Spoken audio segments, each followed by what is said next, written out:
Our English Watering Place by Charles Dickens. In the autumn time of the year, when the great metropolis is so much hotter, so much noisier, so much more dusty or so much more water-carted, so much more crowded, so much more disturbing and distracting in all respects, than it usually is, a quiet sea beach becomes indeed a blessed spot. Half awake and half asleep this idle morning in our sunny window on the edge of a chalk cliff in the old-fashioned watering place to which we are a faithful resorter, we feel a lazy inclination to sketch its picture. The place seems to respond. Sky, sea, beach and village lie as still before us as if they were sitting for the picture. It is dead low water. A ripple plays among the ripening corn upon the cliff, as if it were faintly trying from recollection to imitate the sea, and the world of butterflies hovering over the crop of radish seed are as restless in their little way as the gulls are in their larger manner when the wind blows. But the ocean lies winking in the sunlight like a drowsy lion. Its glassy waters scarcely curve upon the shore. The fishing boats in the tiny harbour are all stranded in the mud. Our 2 colliers, our watering place has a maritime trade, employing that amount of shipping, have not an inch of water within a quarter of a mile of them, and turn, exhausted, on their sides like faint fish of an antediluvian species. Rusty cables and chains, ropes and rings, undermost parts of posts and piles and confused timber defences against the waves, lie strewn about, in a brown litter of tangled seaweed and fallen cliff, which looks as if a family of giants had been making tea here for ages, and had observed an untidy custom of throwing their tea leaves on the shore. In truth, our watering place itself has been left somewhat high and dry by the tide of years. Concerned as we are for its honour, we must reluctantly admit that the time when this pretty little semicircular sweep of houses, tapering off at the end of the wooden pier into a point in the sea, was a gay place, and when the lighthouse overlooking it shone at daybreak on company dispersing from public balls, is but dimly traditional now. There is a bleak chamber in our watering place which is yet called the Assembly Rooms, and understood to be available on hire for balls or concerts, and some few seasons since, an ancient little gentleman came down and stayed at the hotel, who said that he had danced there, in bygone ages, with the Honourable Miss Peepy, well known to have been the beauty of her day and the cruel occasion of innumerable duels, but he was so old and shrivelled and so very rheumatic in the legs, that it demanded more imagination than our watering place can usually muster to believe him.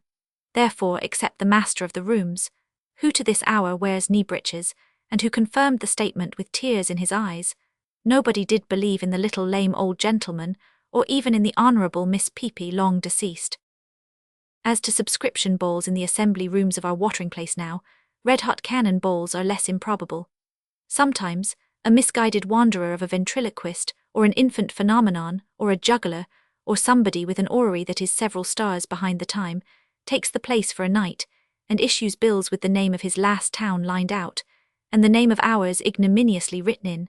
But you may be sure this never happens twice to the same unfortunate person. On such occasions the discoloured old billiard table that is seldom played at, unless the ghost of the Honourable Miss Peepy plays at pool with other ghosts, is pushed into a corner, and benches are solemnly constituted into front seats, back seats and reserved seats, which are much the same after you have paid, and a few dull candles are lighted, wind permitting, and the performer and the scanty audience play out a short match which shall make the other most low-spirited, which is usually a drawn game. After that the performer instantly departs with maledictory expressions, and is never heard of more. But the most wonderful feature of our assembly rooms is, that an annual sale of fancy and other china is announced here with mysterious constancy and perseverance. Where the china comes from, where it goes to, why it is annually put up to auction when nobody ever thinks of bidding for it, how it comes to pass that it is always the same china, whether it would not have been cheaper with the sea at hand to have thrown it away, say in 1830, are standing enigmas. Every year the bills come out, every year the master of the rooms gets into a little pulpit on a table, and offers it for sale, every year nobody buys it, every year it is put away somewhere till next year, when it appears again as if the whole thing were a new idea. We have a faint remembrance of an unearthly collection of clocks, purporting to be the work of Parisian and Genevese artists, chiefly bilious-faced clocks, supported on sickly white crutches, with their pendulums dangling like lame legs, to which a similar course of events occurred for several years, until they seemed to lapse away, of mere imbecility. Attached to our assembly rooms is a library. There is a wheel of fortune in it, but it is rusty and dusty, and never turns. A large doll with movable eyes was put up to be raffled for by 25 members at 2 shillings, 7 years ago this autumn, and the list is not full yet. We are rather sanguine now that the raffle will come off next year. We think so because we only want 9 members, and should only want 8, but for number 2 having grown up since her name was entered, and withdrawn it when she was married. Down the street, there is a toy ship of considerable burden in the same condition. 2 of the boys who were entered for that raffle have gone to India in real ships since, and one was shot and died in the arms of his sister's lover, by whom he sent his last words home. This is the library for the Minerva Press. If you want that kind of reading, come to our watering place. The leaves of the romances, reduced to a condition very like curl paper, are thickly studded with notes in pencil, sometimes complimentary, sometimes jocose. Some of these commentators, like commentators in a more extensive way, quarrel with one another. One young gentleman who sarcastically writes, "Oh," after every sentimental passage, is pursued through his literary career by another, who writes insulting beast. Miss Julia Mills has read the whole collection of these books. She has left marginal notes on the pages, as is not this truly touching. J.M. How thrilling, J.M., entranced here by the magician's potent spell. J.M. She has also italicized her favourite traits in the description of the hero, as his hair, which was dark and wavy, clustered in rich profusion around a marble brow, whose lofty paleness bespoke the intellect within. It reminds her of another hero. She adds, "How like B.L. can this be mere coincidence? J.M." You would hardly guess which is the main street of our watering place, but you may know it by its being always stopped up with donkey chaises.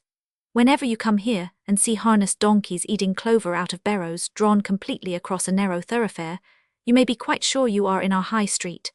Our police you may know by his uniform, likewise by his never on any account interfering with anybody, especially the tramps and vagabonds. In our fancy shops we have a capital collection of damaged goods, among which the flies of countless summers have been roaming. We are great in obsolete seals, and in faded pincushions, and in rickety camp stools, and in exploded cutlery, and in miniature vessels, and in stunted little telescopes, and in objects made of shells that pretend not to be shells.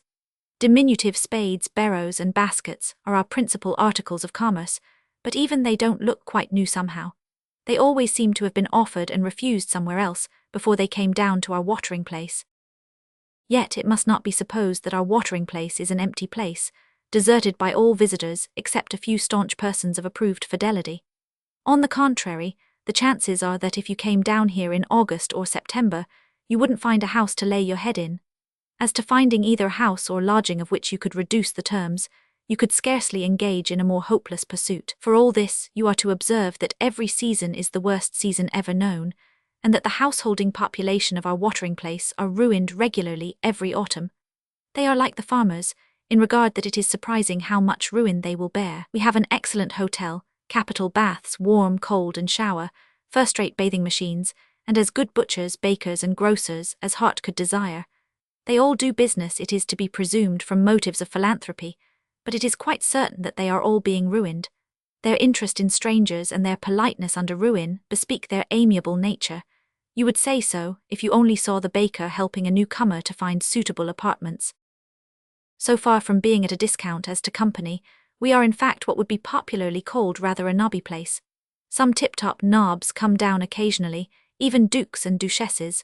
We have known such carriages to blaze among the donkey chaises as made beholders wink. Attendant on these equipages come resplendent creatures in plush and powder, who are sure to be stricken disgusted with the indifferent accommodation of our watering place, and who, of an evening, particularly when it rains, may be seen very much out of drawing, in rooms far too small for their fine figures, looking discontentedly out of little back windows into by streets. The lords and ladies get on well enough and quite good-humouredly, but if you want to see the gorgeous phenomena who wait upon them at a perfect nonplus, you should come and look at the resplendent creatures with little back parlours for servants' halls, and turn-up bedsteads to sleep in, at our watering place. You have no idea how they take it to heart. We have a pier, a queer old wooden pier, fortunately without the slightest pretensions to architecture, and very picturesque in consequence. Boats are hauled up upon it, ropes are coiled all over it, lobster pots, nets, masts, oars, spars, sails, ballast, and rickety capstans make a perfect labyrinth of it, for ever hovering about this pier, with their hands in their pockets, or leaning over the rough bulwark it opposes to the sea, gazing through telescopes which they carry about in the same profound receptacles, are the boatmen of our watering place. Looking at them, you would say that surely these must be the laziest boatmen in the world. They lounge about, in obstinate and inflexible pantaloons that are apparently made of wood, the whole season through, whether talking together about the shipping in the Channel, or gruffly unbending over mugs of beer at the public house. You would consider them the slowest of men. The chances are 1,000 to 1 that you might stay here for 10 seasons, and never see a boatman in a hurry. A certain expression about his loose hands, when they are not in his pockets, as if he were carrying a considerable lump of iron in each, without any inconvenience, suggests strength, but he never seems to use it. He has the appearance of perpetually strolling. Running is too inappropriate a word to be thought of to seed. The only subject on which he seems to feel any approach to enthusiasm is pitch. He pitches everything he can lay hold of, the pier, the palings, his boat, his house. When there is nothing else left he turns to and even pitches his hat, or his rough weather clothing. Do not judge him by deceitful appearances. These are among the bravest and most skilful mariners that exist. Let a gale arise and swell into a storm, let a sea run that might appall the stoutest heart that ever beat, let the light boat on these dangerous sands throw up a rocket in the night, or let them hear through the angry roar the signal guns of a ship in distress, and these men spring up into activity so dauntless, so valiant and heroic, that the world cannot surpass it. Cavillers may object that they chiefly live upon the salvage of valuable cargoes. So they do, and God knows it is no great living that they get out of the deadly risks they run. But put that hope of gain aside. Let these rough fellows be asked in any storm, who volunteers for the lifeboat to save some perishing souls, as poor and empty-handed as themselves, whose lives the perfection of human reason does not rate at the value of a farthing each, and that boat will be manned, as surely and as cheerfully, as if £1,000 were told, down on the weather-beaten pier. For this, and for the recollection of their comrades whom we have known, whom the raging sea has engulfed before their children's eyes in such brave efforts, whom the secret sand has buried, we hold the boatmen of our watering place in our love and honour, and are tender of the fame they well deserve. So many children are brought down to our watering place that, when they are not out of doors, as they usually are in fine weather, it is wonderful where they are put, the whole village seeming much too small to hold them under cover.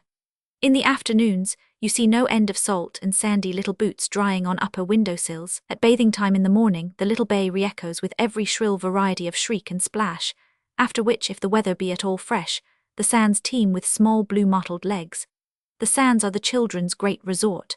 They cluster there like ants, so busy burying their particular friends, and making castles with infinite labour which the next tide overthrows, that it is curious to consider how their play, to the music of the sea, foreshadows the realities of their after-lives. It is curious, too, to observe a natural ease of approach that there seems to be between the children and the boatmen. They mutually make acquaintance, and take individual likings, without any help. You will come upon one of those slow, heavy fellows, sitting down patiently mending a little ship for a mite of a boy, whom he could crush to death by throwing his lightest pair of trousers on him. You will be sensible of the oddest contrast between the smooth little creature and the rough man who seems to be carved out of hard-grained wood, between the delicate hand expectantly held out, and the immense thumb and finger that can hardly feel the rigging of thread they mend, between the small voice and the gruff growl, and yet there is a natural propriety in the companionship, always to be noted in confidence between a child and a person who has any merit of reality and genuineness, which is admirably pleasant. We have a preventive station at our watering place, and much the same thing may be observed in a lesser degree, because of their official character of the coast blockade. A steady, trusty, well-conditioned, well-conducted set of men, with no misgiving about looking you full in the face, and with a quiet, thorough-going way of passing along to their duty at night, carrying huge sou'wester clothing in reserve, that is fraught with all good prepossession. They are handy fellows, neat about their houses, industrious at gardening, would get on with their wives, one thinks, in a desert island, and people it too soon. As to the naval officer of the station, with his hardy fresh face, and his blue eye that has pierced all kinds of weather, it warms our hearts when he comes into church on a Sunday, with that bright mixture of blue coat, buff waistcoat, black neck kerchief and gold epaulet, that is associated, in the minds of all Englishmen, with brave, unpretending, cordial national service. We like to look at him in his Sunday state, and if we were First Lord, really possessing the indispensable qualification for the office of knowing nothing whatever about the sea, we would give him a ship tomorrow. We have a church, by the by, of course, a hideous temple of flint, like a great petrified haystack, our chief clerical dignitary, who to his honour has done much for education both in time and money, and has established excellent schools, is a sound, shrewd, healthy gentleman, who has got into little occasional difficulties with the neighbouring farmers, but has had a pestilent trick of being right. Under a new regulation, he has yielded the church of our watering place to another clergyman. Upon the whole we get on in church well. We are a little bilious sometimes about these days of fraternization, and about nations arriving at a new and more unprejudiced knowledge of each other, which our Christianity don't quite approve, but it soon goes off, and then we get on very well. There are 2 dissenting chapels besides in our small watering place, being in about the proportion of 120 guns to a yacht. But the dissension that has torn us lately has not been a religious one. It has arisen on the novel question of gas. Our watering place has been convulsed by the agitation, gas or no gas. It was never reasoned why no gas, but there was a great no-gas party. Broadsides were printed and stuck about, a startling circumstance in our watering place. The no-gas party rested content with chalking no gas, and down with gas, and other such angry war-whoops on the few back gates and scraps of wall which the limits of our watering place afford. But the gas party printed and posted bills, wherein they took the high ground of proclaiming against the no-gas party, that it was said let there be light and there was light, and that not to have light, that is gaslight, in our watering place, was to contravene the great decree. Whether by these thunderbolts or not, the no-gas party were defeated, and in this present season we have had our handful of shops illuminated for the first time. Such of the no-gas party, however, as have got shops, remain in opposition and burn tal, exhibiting in their windows the very picture of the sulkiness that punishes itself, and a new illustration of the old adage about cutting off your nose to be revenged on your face, in cutting off their gas to be revenged on their business. Other population than we have indicated, our watering place has none. There are a few old used-up boatmen who creep about in the sunlight with the help of sticks, and there is a poor imbecile shoemaker who wanders his lonely life away among the rocks, as if he were looking for his reason, which he will never find. Sojourners in neighbouring watering places come occasionally in flies to stare at us, and drive away again as if they thought us very dull. Italian boys come, Punch comes, the Fantoccini come, the tumblers come, the Ethiopians come, glee singers come at night and hum and vibrate, not always melodiously under our windows, but they all go soon and leave us to ourselves again. We once had a travelling circus and Wombwell's menagerie at the same time.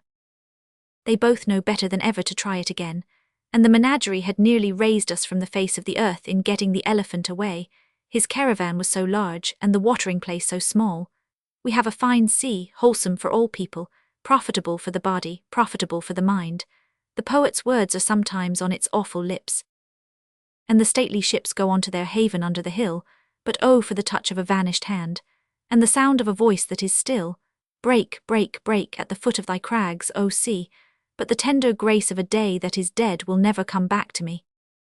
Yet it is not always so, for the speech of the sea is various, and wants not abundant resource of cheerfulness, hope, and lusty encouragement. And since I have been idling at the window here, the tide has risen.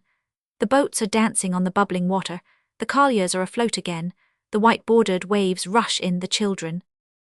Do chase the ebbing Neptune, and do fly him when he comes back. The radiant sails are gliding past the shore, and shining on the far horizon.